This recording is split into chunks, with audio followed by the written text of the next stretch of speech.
Hello, my name is Mark, and welcome to Tabletop Reviews, a little special episode. Because over the weekend, I was at a event here in Denmark where I got to play test some games. So these are 3 games that I play tested, plus one expansion I might mention real quick. It's a pretty awesome opportunity. Well, it's a public thing. You can just buy a ticket and show up, but it's awesome to get to do it. It's the first time I heard about it and the first time I did it. I think it's great to go out and play these new games. But let me talk about these 3 games that I got to play. The first one in Danish is called Tyvekoster, which I guess Thief's Treasure is a good one. I don't really think there's a good translation of that word. But basically, it's stolen goods, basically. And what it's about is you roll the dice to start, and whoever rolls the highest, I did. Woo. Then you take a starting plate it down. Everybody places their little figurines on it. These were just like sorry pieces, these little rounded ones. And then, just take turns drawing up a plate and moving into that one, and then drawing a card, seeing if it's the treasure you get from this cave you're exploring, or whether it's an ability card. Then whoever opens up flips over the tile with the crown jewel on it gets the crown jewel, which is 10 points, which is a lot. The highest I got was like 3. So get a lot of points from that one. And then it's all about escaping, which is the starting tile again, right? So you run back to start, and this is where your opponents try to steal the crown jewel from you, so they have it and they can escape with it. And when you land on the same tile, you try and steal it, you roll the dice, whoever rolls the highest gets the crown jewel or keeps the crown jewel. And then trying to escape. It's a very simple and fun party game. I was there alone, so when this was at the very beginning of it, so I was, shall we try 2-player? I would say it definitely doesn't work at 2-player. You should cross that out and say 3 or maybe even 4 at minimum.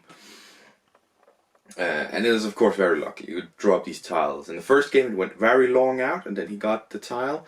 In our second game, it was very close, and after 3rd or 4th tile, he flipped it over and tried to get back. This is where I tried to steal it, failed, and he won, the designer. So it's very lucky. I think I mentioned to him is, if you put on the tile you flip over, something that happens, a barrier or something. That would be great, because I had a power ability, as a player ability, to remove barriers a lot easier, but they didn't show up. And maybe they wouldn't in a larger play count. But I think, make sure that it's sort of balanced in that way. I thought it was like my thing to him. Like, it's a very simple game. I don't think you should add too much to it. That's also what he was talking about. He didn't really want to add too many rules. Because I talked about maybe just putting in the goods after a certain amount of rounds or something. But he didn't really want to... I'm hitting the wall or something here. But he didn't want to add a whole bunch of rules to it. I understand. That would take away from the game. It's a very simple game. Definitely something on the tiles, and just so that your play abilities and card you draw are more useful, especially in a sort of take that, because this is going to be sort of take that issue, right? That was sort of what I said. Otherwise, I actually thought it was fun.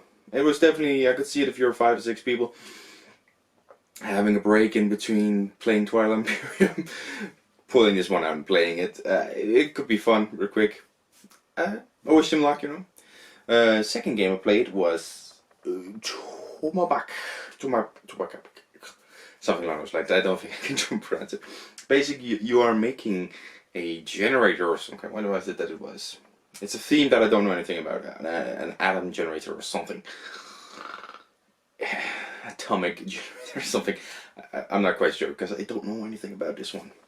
But basically, you're building this when the game ends once you have built it, which is a row of very larger tiles, and you build tiles on those, right? You have a starting circle, and some that only goes around the starting circle, and then there's like a spot to place another one, and then in that one to place a smaller one, and then the smallest one. I think it was 1, 2, 3, 4 layers, maybe 5 layers, and then when you've built it, you completed it. Another one that I played only 2 players. This was after I quickly grabbed something to eat and something to drink because I was quite hungry, quite tired, so I got an inch drink. And we tried playing this 2-player. I think this was a game that worked at 2 players. Then the other one, and I think it was important for this designer, as I told him, it's a good thing you tried it at 2-player, I think. Because this is something that you want to work at 2 players. But basically, yeah, you are starting from one position on this very small circle, and then you can get, there's a red, blue and a green resource. You can get one of those at the start. You're kind of going around, and then you can purchase these tiles, which cost however amount of them, and place them out. Some of them give you a large amount of points, some of them give you a new ability. So the first one's a symbol, and then it's a bit more and stuff. This ability can be used by you to just get what it says. For example, it's 1 red, or it can be used by your opponent. Your opponent gets 1 red, and then on the first one, for example, you would pay your opponent 1 coin to get 1 red. And in some of the later ones, it's like your opponent takes 1 red and 1 yellow. You pay 2 coins to get 2 blues. Then there are also some cards that either just give you points, or like in Splendor, gives you colors so you can use that. So he, for example, built up a resource of 2 or 3 blue cards and like 2 red cards. So if there was one that costs 3 blue, 2 reds, he could get it for free, right? Just like in Splendor. I said that was it's a good idea to relate to games, I think. And I thought that was a pretty interesting, I found it was a very interesting game. One thing I noticed after a few rounds, because I'm stupid, is that when you put the tile on top of the other tiles, if that, for example, you have a tile that's 1 red, right, and you take one of the larger orange tiles, the bottom was blue, and put it down, you can cover that tile up. I did not notice that for a few rounds, for a few placements. I was all of a sudden, oh my god, you're covering them up, oh my god. So yeah, it's just sort of, which ones do you want to cover first, because at a point we had 2 really good ones, like I owned, but I just covered them up to build it up, because I was in them giving him a lot of coins and stuff. So I thought it was a very interesting game. There's something about the graphic design. There's some colors that didn't really pop together, so I was leaning very much over the table like, what is that? So I talked about when you need to define the colors, right? I mean, the most important colors is the yellow, red and blue, because that's your resources. Then you have the symbol for coins. Those are the most important things to show. You need to know what these are. This was mainly on the cards, because the background artworks thing he had for the cards really didn't work with them. They blended in together. That's one thing to think about, of course. And I talked about that's Danish for because, actually, I just changed into anyways, when he plays, for example, if I had one that was like 1 red to him, and then I pay 1 coin for 1 red, I'm forced to pay that 1 coin. So as I said at a point, I had 2 really good ones where I paid 2 coins every time. I did get some really good stuff. But if I don't have a lot of resources, you trade 1 resource for 1 coin, you kind of end up in a situation where if I don't have a lot of resources, he can kind of use me like that.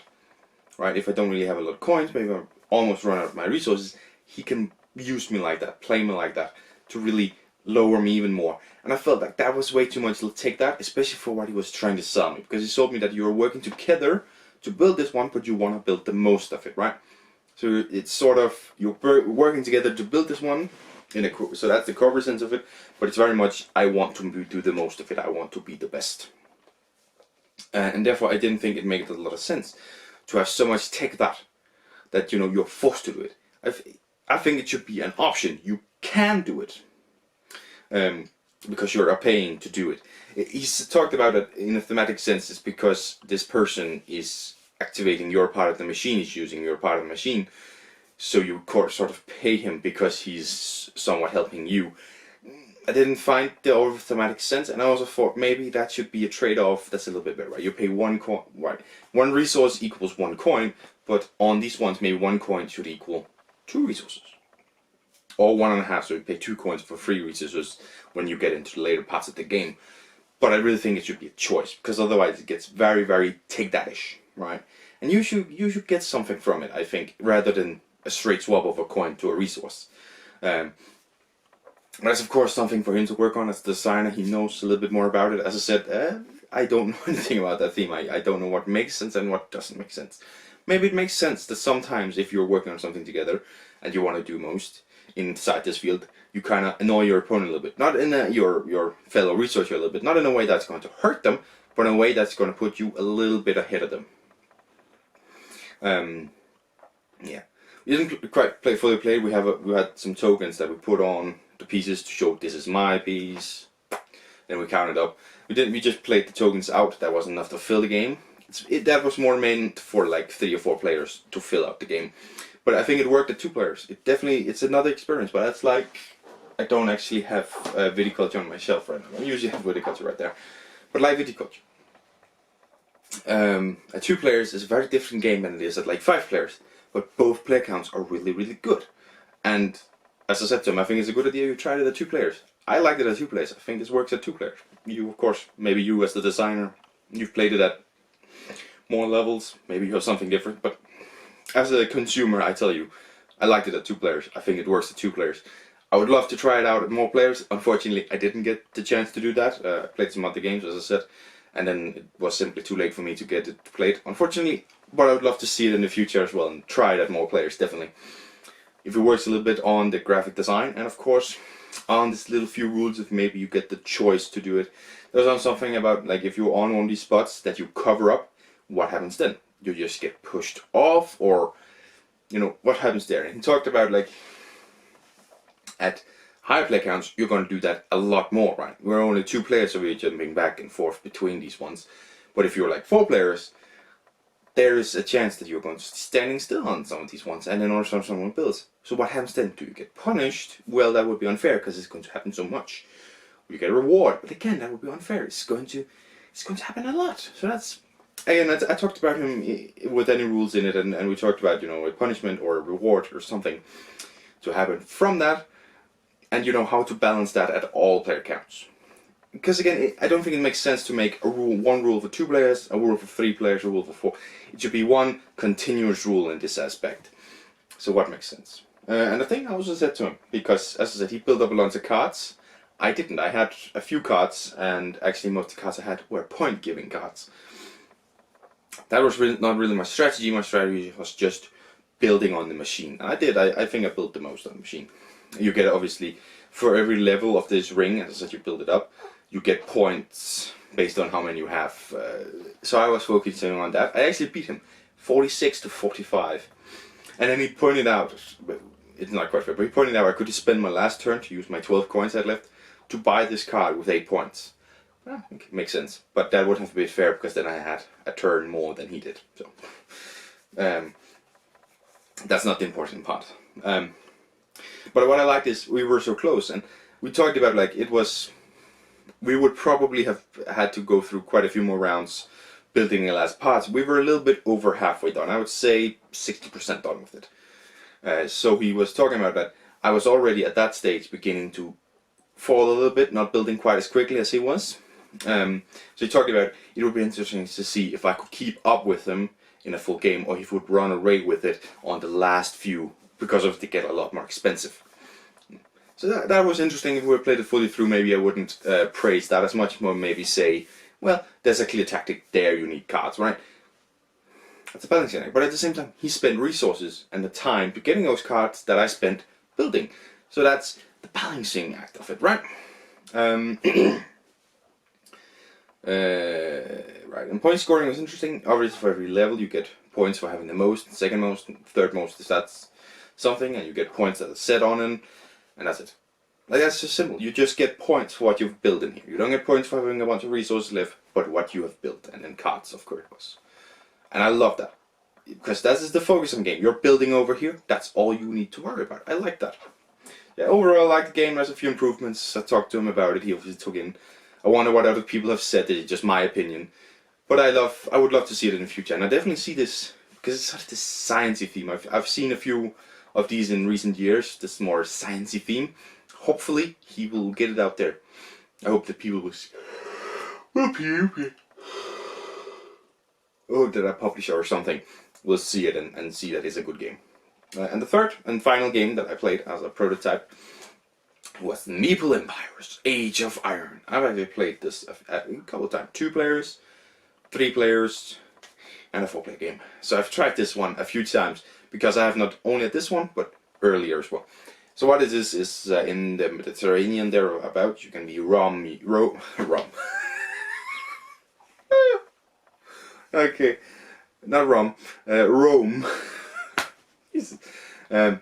Fun fact, Rom in Danish and Rome in Danish is spelled the exact same way and pronounced the exact same way. I think that got me a little bit there. Rome, of course, you can be Carthage, Egypt, the Gaelic, what the hell were the last ones? And the Greek, and then the last one, the Turks, I believe they were. I can't quite remember. Which was very interesting. It's an interesting game. It's a little bit of way to go. I mean, so obviously each sort of country has their own special abilities. The warriors, like what is it called? Gale, the Gaelic, whatever, has like barbarians, which is something that can come into play. They can sort of utilize those. It's a little bit less expensive for them to put warriors on the board. And you have the Greek, and the Carthaginians, which are boat supremacies. So they maybe use pirates and boats a bit more, right? Which is very interesting. But for me, he should either lean not so much into the asymmetry, or more into the asymmetry. Like that's one of the things you need to choose, because right now you're right here where it's like, you have starting positions that really change up your resources you can get a hold of in the beginning and stuff. Work with that. Make it into the special areas that you can really get hold of these resources. So you're going to focus on this, right? Boats and warriors cost different things. So obviously the Carthaginians and the Greek, they get a hold of boat materials a little bit quicker, so they focus on boats, right? And maybe scoring. You score more for having boats as a Greek, and you score more for having warriors as the Gaelic, or score more for having wanderers as Egyptic, right? Those. That's something you need to lean into more. The gameplay wise is like the same. You have some what's it called? 2 meeples you place, and then you have 2 tokens as well you place to copy a move of something, right? So if you can hope that someone, like, I want to move over there and then build. Right now it's your turn. Hopefully you move. Cross my fingers, you move, and I copy paste. And then you can only do one of the things every turn, right? You can either move or you can build once, right? So you can't build twice, you can't move twice, unless you have some specific card or something. I like that. That's interesting, right? Because it doesn't have to be that which is asymmetric. The resources you get, the way you build maybe, or the way you move even, right? So move, you do this to move, but maybe you move twice, I move thrice, or I have boats that I can move more, or warriors, or columns, right? So if you have 5 warriors together, they move more because you are a warrior, right? Rome, for example, they're warriors, they have a lot of big armies, and they move faster when they're together, something like that. And I talked about the map being a little bit small, right? You very quickly get on each other's faces. And yeah, fighting is great. Like, you come in and then you say, do you want to play a card or something? You have usually 2 fighting cards. Do you want to play one of them or not? No, yes. And then you just roll dice. Right? You have a general, you have warriors, and you have boats. They have different dice you roll. Maybe you have a card that allows you to reroll, whatever. Just roll the dice, do the damage. Your opponent rolls the dice, do the damage. Well, no, actually, you roll that dice at the same time, right? You roll, then he rolls, and you do the damage. So if you, like, destroy 3 of his, which is all of his, he still had an opportunity to, like, destroy 1 of yours. So you don't just run away with it. But as the defending player, you have the advantage, right? Very normal, the defending player has the advantage. One I played with when he played a 3-player game, this was like, he talked about the fact that it needed to be a bit shorter. I agreed. It was played over 12 rounds, and I think the improvement was just 8 rounds. 4 rounds less, better, faster, good. It's a good game. A 2-player, I felt a 2-player you don't really touch each other, and you're just kind of building resources and all this. You're not going to touch each other a lot. In a 3-player game, you are immediately in each other's faces. It's like 2 rounds. In the 2nd round, you're touching tips, man. In a 4-player game, 2 players are very easily going to be in a battle with each other and up in each other's faces, and the others are left alone, sort of. And it's kind of trying, maybe, it's something to try and build alliances, right? In a 3-player game, me and a guy was like, you know what, we're not going to touch each other, we're neighbors. You can worry about him over there, I'd worry about myself over here. Then I did the mistake of fucking attacking him, and he was like, alright, we're on. And he went back against me, obviously. So yeah, but that was me breaking the alliance. But you can very quickly make an alliance, because I realized at that point, like, he has Egypt over there to worry about. I can just mind my own business. He has Greece, okay. And then like I thought he was weak, and I was like, okay, you're weak now. Fucking hit him. I have a general and everything. Generals are obviously really good, so I have a general and everything. Just hit him while it hurts. Bam! And then he came right back, and I ended up losing because I was not strong enough to defend myself after having attacked. So that was me being stupid. But that's a lovely story, and that's something I think about this game. It's a lovely story about like, okay, now I'm gonna do a bunch of stuff. Oh shit! This is something you're gonna fun of, and we can talk about it next round. Like, oh yeah, I'm not gonna attack you this time. Don't worry. Right, and that's lovely about a game like this. Create that story real quick. But a few improvements to it. Also, the fact that you're constantly getting rid of, like, there's 3 wanders out at the time. When round ends, you remove those 3, put out 3 new ones. You can't really save up to them. You have to just hope that something comes out with the resources you need, because you spent this turn getting these resources, but you can't spend on those. That's a little bit bad. Just have 5 out at a time, and that's it. And then maybe rotate the last one, right? That's a thing we see in a lot of games. Creature comfort. I actually think it's right here. Creature comfort. Hey, I love that game, and it does that. It has a number out. I think it actually has 5 over there and 3 there, whatever. But the last card is removed. New ones are revealed. So it's a flow, but you can still save up the cards. Now, I understand in this one why you wouldn't have like in Creature Comfort where you can put them on your hand and have 3 cards in your hand to build. I understand why you didn't do that with these ones, because you could get 3 cards in your hand just pretty powerful to keep them away from your opponent or something. In this one, not real. In Creature Comfort, not really. You're gonna focus on yourself. So I understand why you wouldn't do that. And there's not a lot to take that, which I love in this kind of game. And that's what I said about the Tomahawk Pack. The take that element is just take that element is not welcome in this game. In thieves, stolen goods, whatever. It's there. Take that. It's there, and it's an element of the game. But that very much depends on the game, right? But this big Medieval Empires, Age of Iron, needs a few improvements. Board needs to be bigger. I think that's my biggest one. It has less rounds now. It's quicker, which is good. That's an improvement. It's a little way off, but he already talked to publishers, I believe. He's talking to the second publisher very soon, I believe. The first one didn't want him. It didn't fit into their whatever. This one, I don't. Waiting for the news, right? It's interesting. It's pretty awesome. So yeah, those 3 games that I playtested, that was an expansion for Starship Captains. So I also got to play Starship Captains, but that comes in 5 games I have played. What's the time saying? Oh, it's late. Starship Captains. It was an expansion and added passengers, so to speak. So when you land on the station of the robots or the pirates, whatever, you can then deliver passengers you've picked up around, randomly distributed out, right? So you can pick those up and deliver them, and then move you up on the track. If you know Starship Captains, you know what I'm talking about, maybe. If you don't, it's fine, whatever. Talk about that in Gaming 5 games I've played in the future. And the other thing is special power abilities. So the passenger thing is fine, I just don't feel like that's an entire expansion. That's more like a promo pack. Here's a pack of meeples and the rules to play with them. The individual player powers, we see it all the freaking time in every single game. I mean, the Stolen Goods, Medieval Empires has player powers, right? Tupamak didn't, so that's interesting. But player powers, very random. These ones were unbalanced as frick. Me and another player, we had not very good starting player builds. Like, okay, that's fine, we used them a little bit, but it's not the most useful things ever. His was more than mine, but it wasn't like because it was a big thing.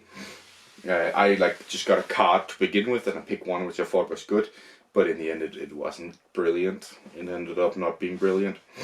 And he could use artifacts at any color he wanted to, which is fine.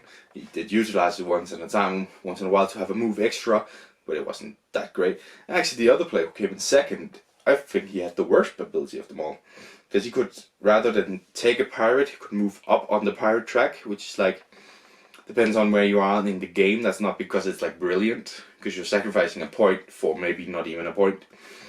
So that's very situational. Mine was kind of too. The artifacts were pretty good.